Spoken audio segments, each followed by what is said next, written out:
अगर आप इस सारे पैसेज में एक बुनियादी बात ढूंढना चाहते हैं, तलाश करना चाहते हैं या सीखना चाहते हैं, तो ये बात एक लाइन में यूं बंद होती है।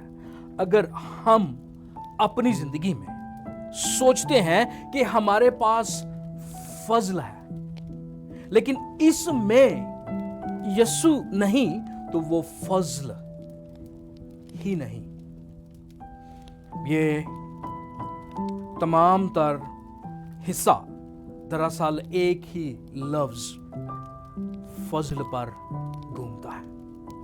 अगर आप इसका एक लफ्ज के साथ इसको समझना चाहें तो वो है फजल खुदा का हुआ है बनीनो इंसान के ऊपर। इसकी हम 5 बातों पर गौर करेंगे। तुझ पर फजल हुआ है, वो पूछती है ये कैसा फजल हुआ है। फरिश्ता बताता है ये ऐसा फजल है।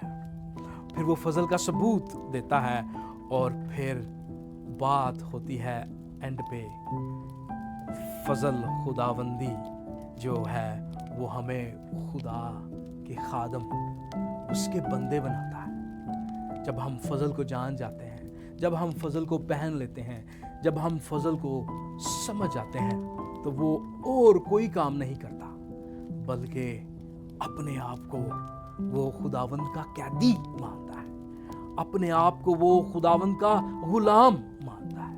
वो अपने आप को कहता है कि मैं जर खरीद गुलाम हूं, मैं खुदावंद यीशु मसीह की वजह से खुदा का गुलाम हूं। ये सारी बातें आप यहां से सीख सकते हैं।